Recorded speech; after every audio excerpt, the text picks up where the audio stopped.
I just wanted to really give an update of what's been going on, what's new in the offering since we launched in December of last year. So I will actually reiterate a little bit about the core materials, just for those of you that might be unfamiliar with what ComPass is. The name ComPass came from Competency Passport, and that was basically by competition at the Hobart meeting a few years ago. The aim of this really is to provide materials to augment the training of animal users, both researchers as well as animal ethics committee members. It's free, it's online, it's got a fair amount of interactive material in it as well, and we offer this material to be used either as is or as a resource for people to build on and build other programs based on it. So use it in whatever way you like, essentially. So the core material was the first 8 modules that were launched last December. Now we've got 8 more modules specifically outlining techniques, and I'll go through those in more detail. And then phase 3 is really about competency assessment and gives both trainers and trainees the materials they need to do that. Phase 4 is about the resources for university veterinarians or animal welfare officers and senior technical staff, and that's still in development phase. And then we're going to add another 2 modules to phase 2, so the technical materials. By popular request after the last seminar, we had requests for more wildlife material for both Australia and New Zealand, so there'll be 2 modules in development late this year or early in the next year. So just to reiterate a little bit about what's in the core material, the first one's really about the legislation, definitions of scientific purposes, what is an animal, and what the ethics approval is all about. And because Australia has so many states, we obviously have an interactive map there with what's available for the various jurisdictions and what's required. The second of the modules is really about the application process to the Animal Ethics Committee. It's remarkable that the Australian and New Zealand Animal Ethics Committees are very much structured the same way, but really the point of this module is to outline to the researchers that they need to think about what the animal might be seeing and what the animal's day looks like, and how that's going to impact on what their behaviours and their welfare. There's a little bit about compliance frameworks for the AEC as well. So core 3 is about research project and teaching activity planning. And the first point really to make here is discussion around, are animals necessary?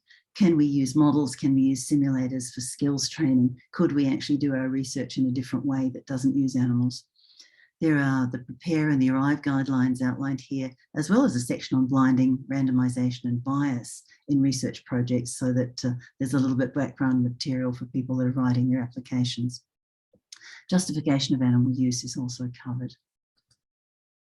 The 4th module is about animal wellbeing in the 3 R's, which hopefully are familiar to most of the audience.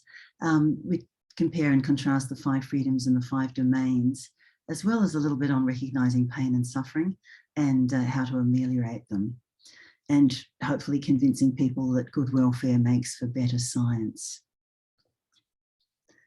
The 5th module is one that everybody runs into at some stage, the need to deal with unexpected adverse events. There's a highlight here really talking about the capacity for the animal welfare officer or the university veterinarian to be enormously helpful here by managing these adverse events and investigating what has gone wrong by providing post-mortem examination, so that hopefully we can ameliorate further instances. The reporting requirements are also outlined here. The 6th module is all about monitoring, really. How do I tell whether my animals are well? What are their normal behaviours? What can we do to ameliorate the interventions? And how can we customise our clinical record sheet to make sure that they're the most appropriate? We talk about scoring methods, tumour progression and health monitoring as well as selecting humane endpoints.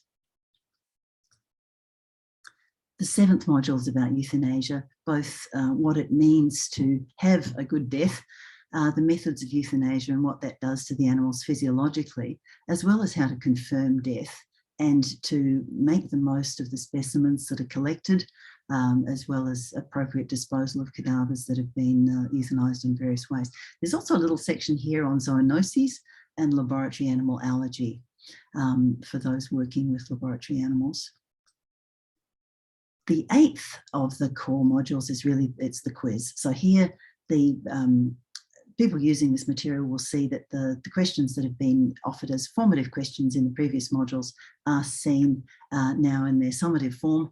And if they get more than 80%, they'll be able to generate a certificate of completion, which is proof for their AEC that they've actually completed this training. It's a mixture of MCQs and matching type questions and single fill in the word type questions. Once the candidate's passed with 80% or more, they can receive a certificate of completion. And this is something that's dated, so the AEC, if it has a statute of limitations for how long that training is appropriate to last, can see and review how long that person's had that training current.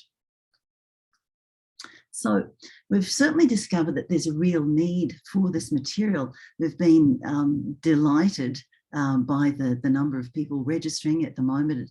As of this morning, it was 2,367 registrations with 1,676 completions. So an overall completion rate for the core content of 74%. The technical modules, which have only been available since March, have over 500 people enrolled and have a completion rate at the moment of about 61%. And there's some comments there. We've had some delightful feedback, both from AEC members and from university veterinarians, as well as from chairs of committees around the various institutions that have started to use this material. So now for the new stuff that we've covered, the core materials, and now there's 8 new technical training modules available. Each one of these has been designed as a standalone module so that the research users can pick and choose and see which is the most appropriate material for their particular purposes. Each one has a final quiz as well, which generates a certificate in the same way as the core materials, so that with a pass mark of greater than equal to 80%, they'll get a proof of completion certificate for their AEC. The minimally invasive techniques one covers most things that we would do with rodents without actually an anaesthetic, so handling and injection methods and oral administration. There are 2 anaesthesia techniques modules, one for minor, which is mostly based on gas anaesthetics, and one for more major and invasive procedures, and talks more about comorbidities and analgesia. The aseptic technique and surgical principles one give people more background for surgical methods. There's one on performing postmortem exams and one on managing breeding colonies. And the last one's a little bit of a catch-all. It's talking about maximising welfare across the species, as well as behavioural assessment tests that are done, especially in neuroscience. Again, these are image and video rich, and each one has a final certificate. And I just remind people, I know sometimes our researchers in Adelaide are surprised when they realise that any recovery surgery is actually mandated to be practising aseptic technique. So sometimes they do need to upskill if they've been doing the same thing for a long time. So minimally invasive techniques one, the first one of the new methods modules. Handling and basic for the various species, with a distinct emphasis though on rodents, giving substances, and there's injection techniques, intramuscular, intraperitoneal IV and sub-Q are covered here. Identifying animals with ear notching techniques and microchipping and surface markings, especially for wildlife, and what might be appropriate. And then how can we use less invasive techniques to measure temperature and things like blood glucose over time. There's a section on trapping methods for wildlife, and a section relative or relevant to all animals really about transportation and looking at humidity and temperature concerns. There are also a small section on drone use and the complications that might arise in observational studies using drones. And again, this one has resources, learning objectives, there's a quiz and a certificate of completion when you finish that. The first of the anaesthesia models really describes what you need to know for using anaesthesia, mostly gas, but induction with gas, and using this for Periods of less than 10 minutes. There is a section covering local anaesthetic use as well as injectable anaesthesia, basically just for induction and for very short anaesthetic periods. So it covers the things that many people would be doing in less than a 10-minute period, and mostly reasonably or low invasiveness for these things. The next one is really the major techniques. So it covers gas anesthesia, but it also covers induction and pre-medication, the use of local anesthetics, and then really emphasising that with the longer anesthesia, greater attention needs to be paid to the physiologic status of the animal, the need for fasting, what pre-meds are appropriate, what analgesics and anti-inflammatories are appropriate for the kind of invasiveness of the procedure as well. And it covers intubation for larger animals. Also, there's a section on the stronger and longer acting analgesics, so transdermal patches and the use of CRIs as well. Because these procedures are going to be longer and more invasive, we also talk about hypothermia in greater depth as well as other complications, and what you might do when things don't go well for you.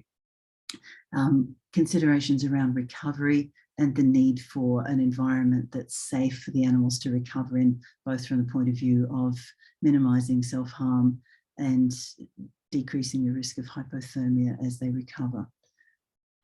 There's also a quiz and a certificate. Now for the surgical ones. Aseptic technique, defining for people that aren't familiar with what truly sterile technique is, how clean is clean.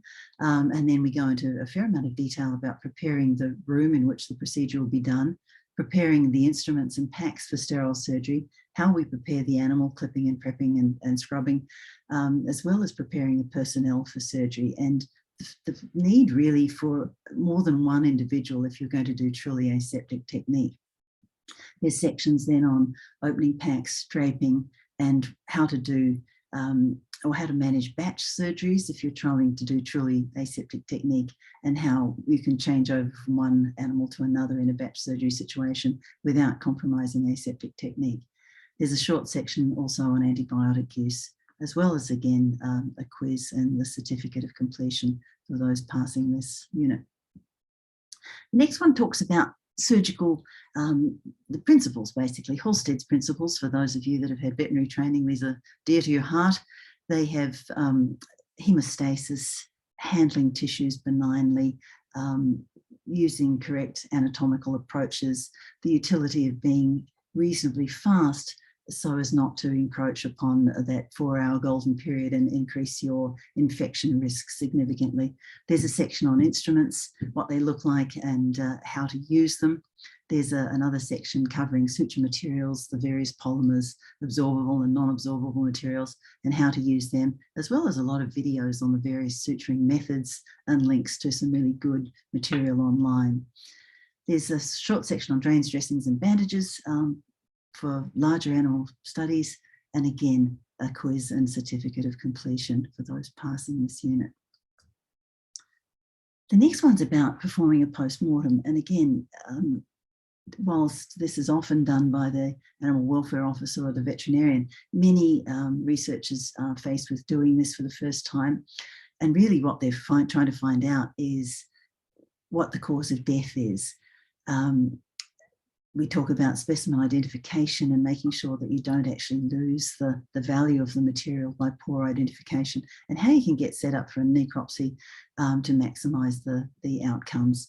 Preservation of the cadaver, so obviously the pathologists hate if we freeze and thaw cadavers, so that it's outlined why we should be just chilling these animals, and also there's the limitations of doing or storing very small animals and because of their high metabolic rate. There's description of the various lesion types that pathologists would expect us to recognise, as well as how to perform a systematic post-mortem from one end of the animal to the other. And then once you've collected your specimens, how best to preserve and examine those tissues. And again, there's a case study and a quiz and certificate. So the seventh of these modules is really for those that are interested in developing a breeding colony, especially of rodents. So the different breeding schemes, whether inbred or outbred, are described. the breeding environment and record keeping and how essential that is to making sure that you're not overbreeding or breeding the appropriate types of animals for use. Breeding performance and what are the biological factors that might affect this. And here we go into things that in the environment that might have a negative impact, things like daylight hours, seasonality, vibration, noise, and other scents that might be impinging upon the animal's well-being and basically modifying their behaviour when it comes to breeding performance. There's sections on dystocia, how to wean and foster pups, what to do when things aren't going quite so well, some troubleshooting ideas, as well as, again, the extra resources, the quiz and certificate of completion. And the last in this section is really about maximising welfare and how we can look at behaviour, looking at the 5 domains and how we might assess whether animals have got good welfare depending on their behaviour. This is relative not only to the regular laboratory animals, but some of our larger animals as well. And there's good links to how we can handle animals, especially larger animals, and minimise their stress. We can monitor behaviour in various degrees of intensive or invasiveness, I should say. And again, there's a section on using drones here. The legislation around that is quite rigorous in various parts of the country, and we need to make sure that our researchers are aware of that. So there's a lot of resource material connecting them to the various legislative requirements for using and getting licensed to use drones relative to animal observation. The last section in this module is really about the behavioural tests that neuroscientists use, cognitive function tests, motor function, and to some extent, pain recognition tests. And these are outlined in some detail, and there was some comment as to whether we needed this level of content, but I think it's important from the point of view of members of animal ethics committees to actually see what's involved in some of these tests and have a little bit more background when they're trying to assess whether these are justified for the research in neuroscience that the applicants are making. And again, there's a quiz and a certificate of completion is available. So that's the end of the 8 modules for phase 2, which is really the technical materials. And then phase 3 takes a different step in as much as we're looking at materials that are useful to the trainees that are looking to gain competency, as well as for the trainers that are actually assessing that competency. And some of the larger institutions obviously have this material readily available, but this has been put together from sources from Canada, especially the University of British Columbia, as well as from various resources, the University of Wollongong, amongst others, within Australia. So the 2 modules really look at training for minimally invasive procedures, and the second one is looking at more surgically oriented procedures and euthanasia. So they're designed to be used by trainers as well as by trainees, and they have some example standard operating procedures as well as templates for the various skills. I'll go into that in a little bit more detail.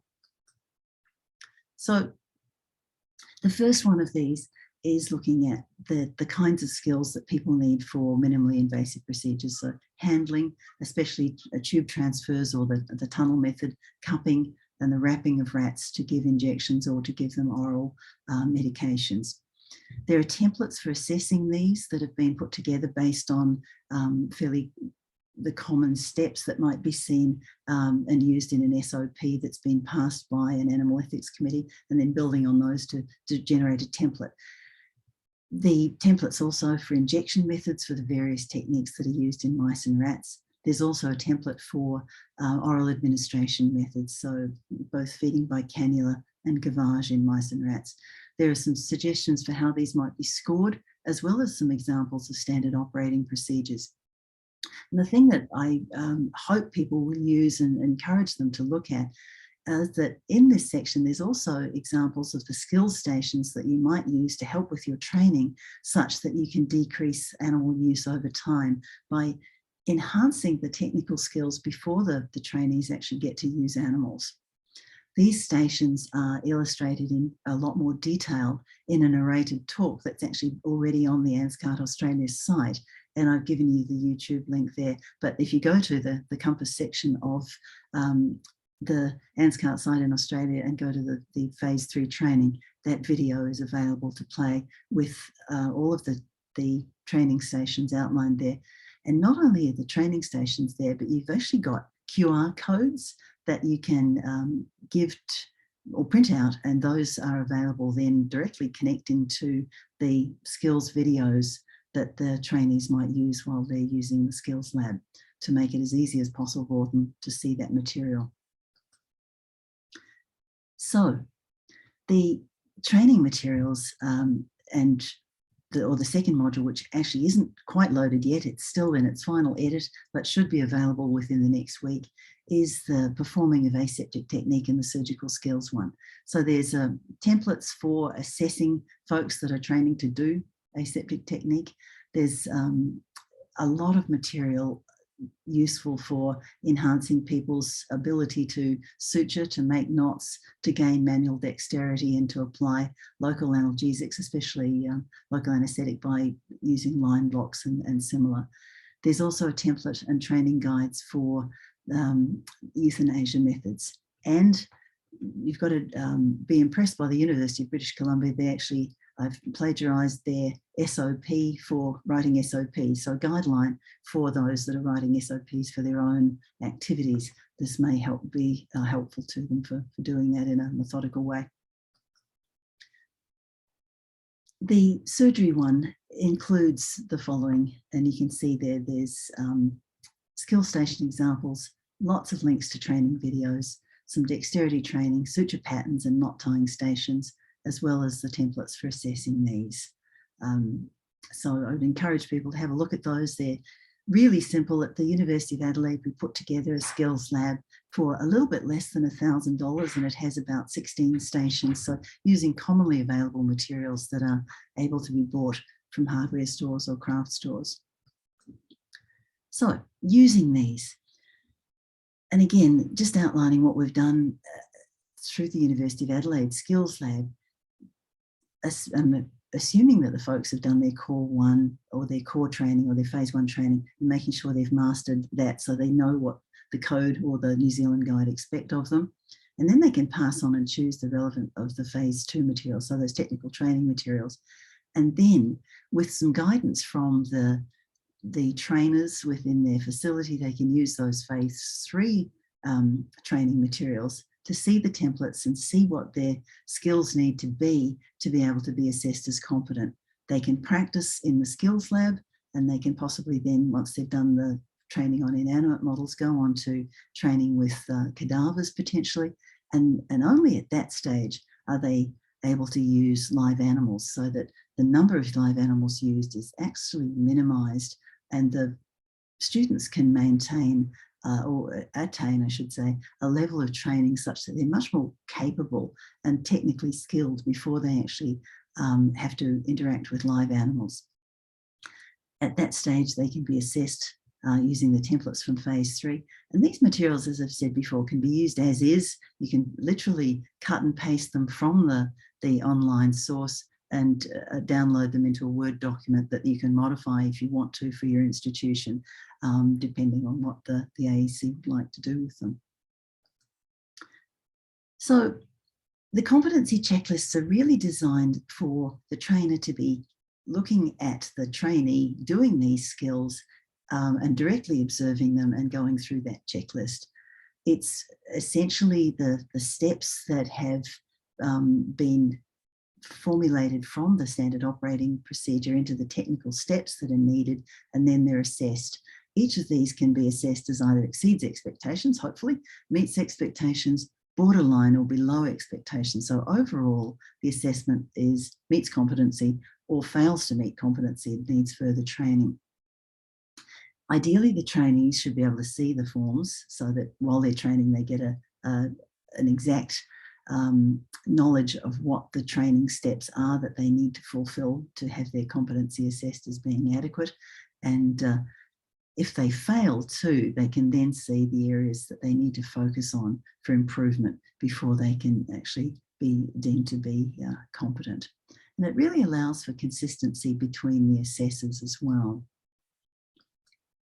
So hopefully by using all these materials that we actually have a structured training framework. The advantage of that is that within an institution that might have numerous people that are doing the training and assessing, the assessment standards aren't based on an individual trainer's idea that they're being done in a routine and a fairly standard way, and so that the competencies should be more uniform between trainees that are being checked. The trainees also know by seeing all the materials ahead of time what's expected of them for each of the skills. The ComPass materials over the various phases of the ComPass training offer a good scaffold for the knowledge base and audiovisual resources necessary to actually get to that training. And then the checklists in phase 3 offer the guides for the trainers and trainees. If the trainee is extremely conscientious, they can actually, through the Canvas system, develop a portfolio of their own skills and keep all of their certificates and that proof of training, so that if they are in a situation where at some time in the future they're transferring between institutions, they can actually prove that they've done all that material and it's time-stamped as well, so they know whether that's current competency or whether that actually does need a refresher. So the phase 3 stuff is very much about training. Phase 4 changes tack yet again, and we're looking here at the kinds of materials that would be useful to a veterinarian or animal welfare officer who's coming from a practice setting where they've been a general practitioner and transferring to become a laboratory animal veterinarian. Most of the lab animal health that's needed is really not well covered in veterinary programs. So this module is really aimed at giving some background materials and resources for those transitioning between these roles. And you can see that the first 3 phases gives them a lot of background, but phase 4 will enhance the knowledge base for these really quite complex roles, looking at international resources like the NC3Rs from the UK, the Research Animal Training website, the Canadian Council for Animal Care, which has some fantastic training resources as well. So that looking internationally as well as within Australasia to generate a really rich list of training materials potentially. The aim really is to drive the reading lists and all of the resources that might be necessary for somebody that's thinking about sitting their membership level of the Australian New Zealand College exams in animal welfare or laboratory animal medicine. And as I mentioned just in passing before, we're also planning to provide 2 more modules, one on wildlife of Australia and one of wildlife in New Zealand. And these will be available hopefully by early next year. So that's really where we've got to at this stage. The phase 4 is, the curriculum's been developed, but is in the editing stages. The last of the phase 3 is in its final edits and should be available within the week. And then the 2 modules, hopefully we'll get those for the wildlife researchers available to them by early next year. But I'd really like to pass on a huge thank you to the ComPass team. You can see there's an extensive list of folks there. Some of those have bowed out now from the original team, and there's been some new volunteers. And I thank especially Jodie for stepping up for the New Zealand edits, and Deirdre Burke from the University of Western Australia for being a consistent and ongoing member of the team with a very reliable editor. So thank you very much again. And for those that have acted as guinea pigs for looking at some of this material along the way. And that really completes what I have to say about the ComPass materials. I'd encourage you to have a look. Use them as you wish. As I said, you can cut and paste bits from them and use them as your institution sees fit, or you can use them very much as is as well. So I wish you luck, and I look forward to hearing from you and getting some feedback on how you're using them and whether you think that they're as useful as I do. Thanks very much. Oh, fantastic. Thank you, Gail. That was brilliant. And I think to everyone listening, you only see the amount of work and effort that's gone into producing this course is quite extensive. If anyone's got questions, happy to take questions. I think not sure, Gail, if we can ask people to, can we get people permission? Otherwise, Lydia, I'm not sure if you want to just put your question in the chat, if you're able to do that. As I say, there's, yes, the questions are open, and let's see.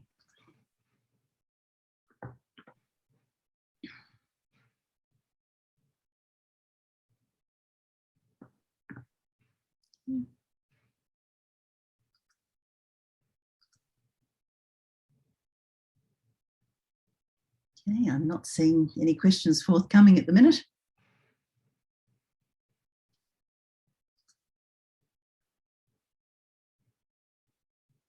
Well, thanks, Katrina. Oh, actually, there is one. It's from Di Evans. Is the rehoming of animals covered?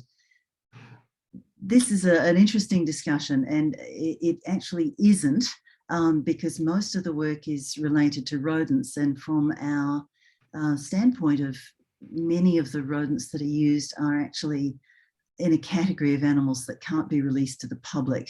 So it's not an appropriate endpoint, unfortunately, for many of the animals that are classified biologically as unsuitable for rehoming because they can't leave the facility. However, obviously for animals that are normal in their genetic makeup, then those animals certainly could be rehomed if the institution is able to deal with the passage of their appropriate requirements, I guess, in screening of the homes to which they will go. But that's an individual animal, or sorry, an individual institution decision to make that. But as I said, for many of our research rodents, it's inappropriate because they're genetically modified in a way that makes them unacceptable for release into the wide world.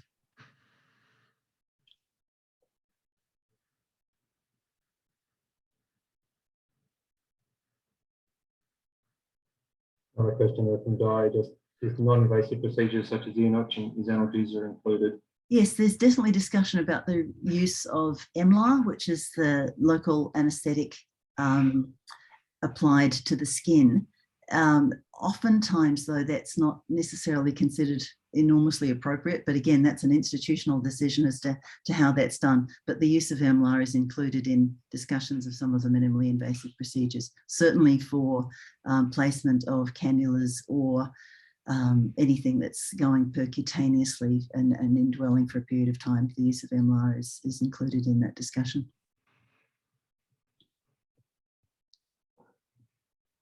Okay. Well, thank you, Di. Any other questions for anyone?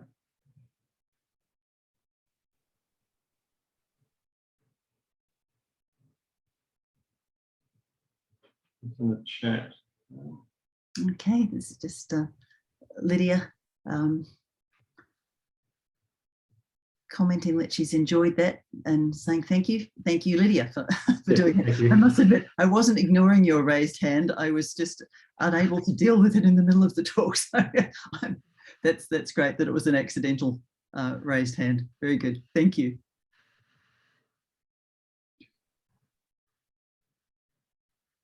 Well, good. Thank you, everyone.